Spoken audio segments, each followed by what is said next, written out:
지난 시간에는 우리가 모든 불의를 버리고 죄에서 돌이켜 아버지 하나님을 기쁘시게 할 때 어떤 축복으로 함께 하시는지 말씀드렸습니다.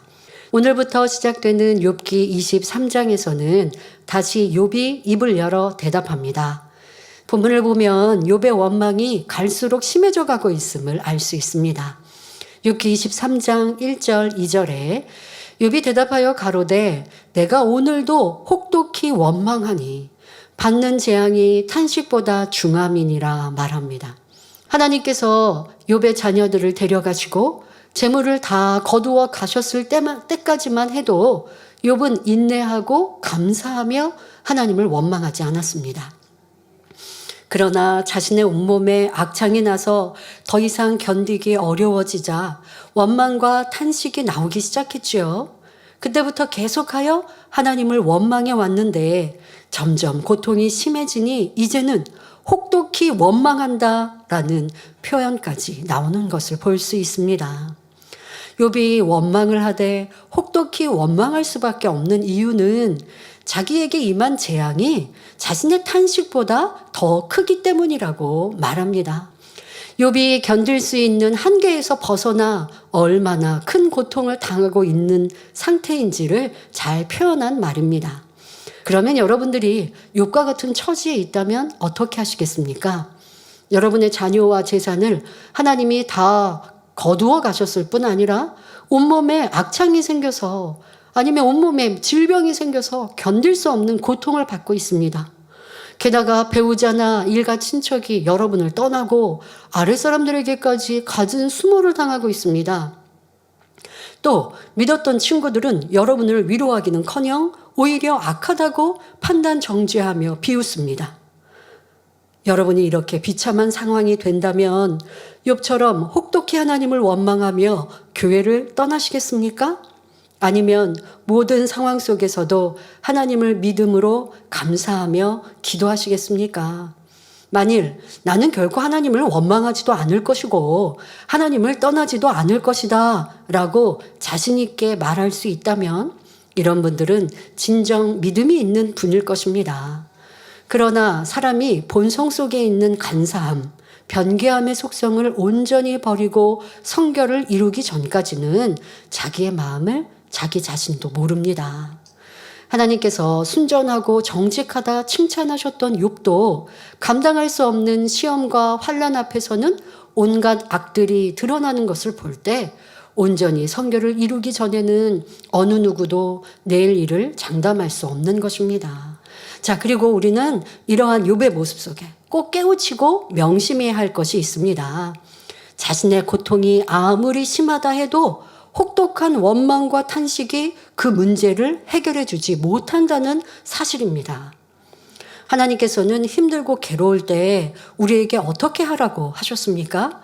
데살로니가 전서 5장 16절부터 18절에 항상 기뻐하라, 쉬지 말고 기도하라, 범사에 감사하라, 이는 그리스도 예수 안에서 너희를 향하신 하나님의 뜻이니라 말씀했고, 시편 50편 15절에 환난 날에 나를 부르라, 내가 너를 건지리니 내가 나를 영화롭게 하리로다 말씀했습니다. 그러므로 하나님의 전능하심을 믿는 사람은 이 말씀에 순종하여 항상 기뻐하고 감사하며 어려움이 닥칠 때 하나님께 부르짖습니다. 크든지 작든지 당면하는 모든 일에 인간의 방법을 동원하지 않고 하나님을 의지하는 것입니다. 그러니 말씀에 순종함으로 행함 있는 믿음, 영적인 믿음을 내보일 때 그 믿음은 바라는 것들의 실상이 되고 보지 못하는 것들의 증거로 나타나는 것입니다. 이어지는 욥기 23장 3절을 보면 욥은 내가 어찌하면 하나님 발견할 곳을 알고 그리하면 그 보좌 앞에 나아가서 라고 말합니다. 욥이 얼마나 하나님을 만나고 싶은 마음이 간절한지를 나타내는 표현이지요. 그런데 우리는 욥의 이 고백을 통해 그동안 욥은 하나님을 마음으로 섬기지 못했고 욥의 마음에는 하나님이 멀리 있었다는 사실을 알 수가 있습니다. 욥이 살아오면서 하나님 앞에 열심히 번제를 드렸지만 이는 영적인 제사가 아닌 육적인 제사, 행위적인 제사였음을 알 수 있지요. 욥이 하나님을 섬긴다 했지만 마음 중심에서 나오는 섬김이 아니었다는 것입니다.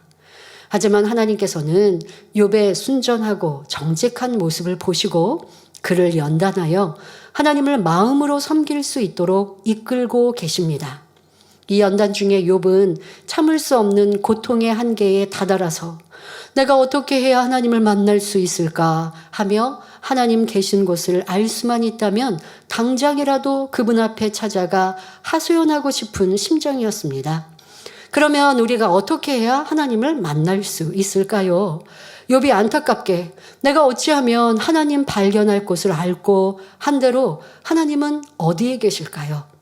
우리 하나님은 빛이시요 선이시며 진리 자체이시기에 그 안에 빛, 선, 진리 그 안에 계십니다. 그러니 첫째, 우리가 빛 속으로, 선 속으로, 진리 속으로 들어가면 하나님을 만날 수 있습니다.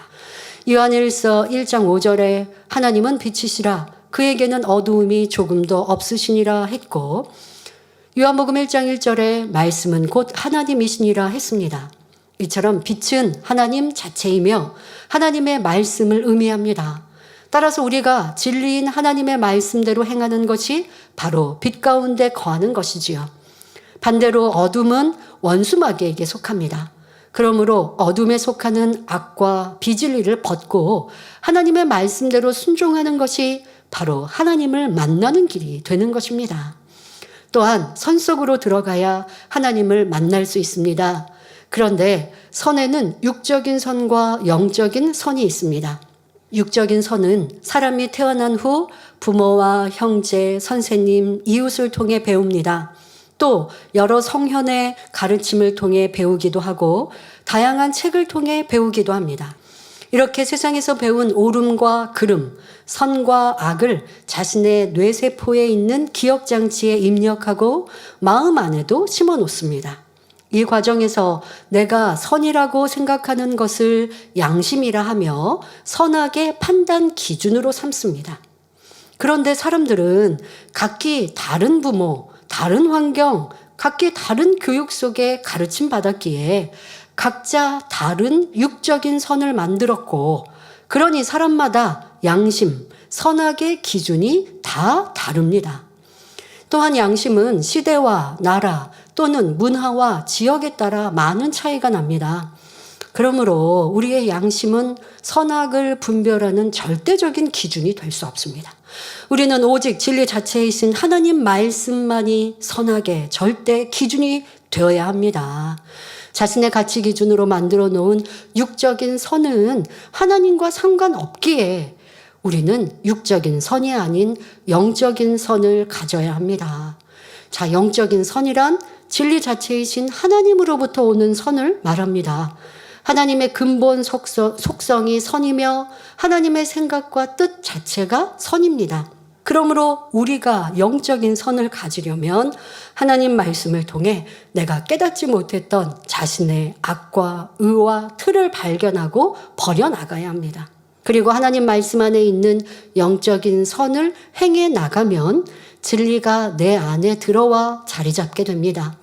이렇게 진리 자체가 내 안에 임할 때 곧 주님이 나와 함께 하십니다.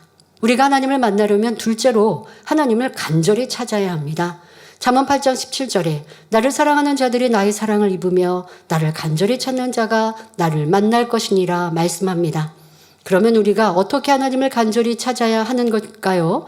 예레미야 29장 12절 13절에 너희는 내게 부르짖으며 와서 내게 기도하면 내가 너희를 들을 것이요 너희가 전심으로 나를 찾고 찾으면 나를 만나리라 말씀합니다.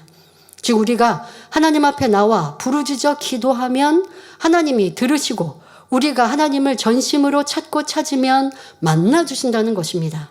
누가복음 18장에 보면 한 과부와 불의한 재판관의 비유가 나옵니다. 억울한 사연이 있는 과부가 재판관을 수시로 찾아가서 하소연하니 재판관이 그 원한을 풀어줍니다.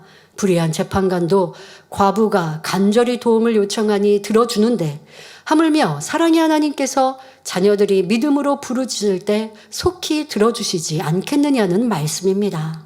다음으로 우리가 하나님을 사랑하면 하나님을 만날 수 있습니다. 잠언 8장 17절에 우리가 하나님을 사랑하면 하나님의 사랑을 입는다 말씀하셨으니 바로 하나님을 만나는 길이 되지요. 그런데 혹자는 하나님을 사랑해야 하나님의 사랑을 입는다는 이 말씀을 오해하여 하나님을 이기적인 분이라고 말하기도 합니다. 그러나 요한일서 4장 19절에 우리가 사랑함은 그가 먼저 우리를 사랑하셨음이라 말씀한 대로 우리가 하나님을 사랑하기 이전에 하나님께서 우리를 먼저 사랑하셨다는 사실입니다. 바로 예수님의 십자가 사건입니다. 하나님께서는 우리를 사랑하신다는 확실한 증거로 독생자 예수님을 이 땅에 보내시고 십자가의 고난을 통하여 우리의 모든 죄를 대속하게 하심으로 구원의 길을 열어주셨습니다. 이러한 하나님의 사랑을 마음 중심에서 깨닫는 사람은 더욱 하나님을 사랑할 수밖에 없습니다. 그러면 하나님을 사랑한다는 것은 무엇입니까? 요한일서 5장 3절에 하나님을 사랑하는 것은 이것이니 우리가 그의 계명들을 지키는 것이라 말씀합니다. 성경 66권 말씀을 보면 지키라, 버리라, 하라, 하지 말라는 말씀이 있습니다. 하나님의 말씀은 전부 진리요, 빛이요, 선이요, 영생의 길로 가게 하는 말씀입니다. 그러니 우리가 하나님을 믿고 사랑한다면 이 말씀대로 지켜 행합니다. 믿는다고 하면서 말씀 안에 살지 못하는 것은 사랑하는 것도 아니요, 참 믿음을 가진 것도 아닙니다. 말씀을 읽고 들어서 아는 지식적인 믿음, 육적인 믿음, 이런 믿음은 진정 하나님이 믿음이라 하시지 않습니다. 예수님께서도 요한복음 14장 21절에 나의 계명을 가지고 지키는 자라야 나를 사랑하는 자니 나를 사랑하는 자는 내 아버지께 사랑을 받을 것이요 나도 그를 사랑하여 그에게 나를 나타내리라 말씀하셨습니다. 바로 이러한 삶이 하나님을 사랑하는 삶이요 하나님을 찾고 만나는 삶이지요. 그런데 우리가 하나님을 열심히 부르고 찾아도 만나지 못하는 경우도 있습니다. 이사야 59장 1절 2절을 보면 여호와의 손이 짧아 구원치 못하심도 아니요 귀가 둔하여 듣지 못하심도 아니라 오직 너희 죄악이 너희와 너희 하나님 사이를 내었고 너희 죄가 그 얼굴을 가리워서 너희를 듣지 않으시게 함이니 말씀합니다.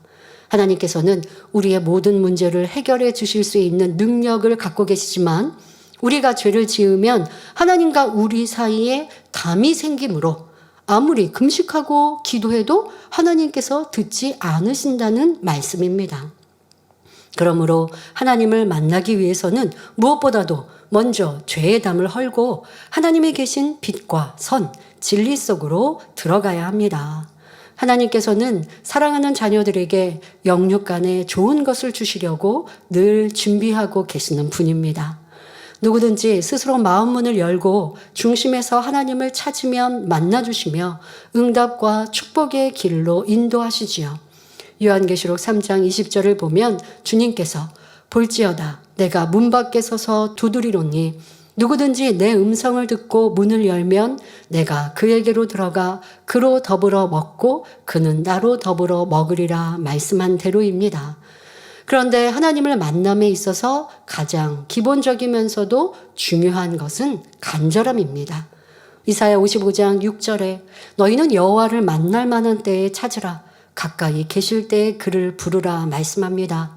그러므로 하나님을 찾는 간절한 마음이 되어 말씀과 기도, 찬양과 예배를 통해 하나님께서 계신 곳으로 나아가시기 바랍니다. 그리하면 하나님께서 다시 만나 주시고 시편 40편 2절에 나를 기가 막힐 웅덩이와 수렁에서 끌어올리시고 내 발을 반석 위에 두사 내 걸음을 견고케 하셨도다 말씀한 대로 어떤 어려움 속에서도 건져 주실 것입니다.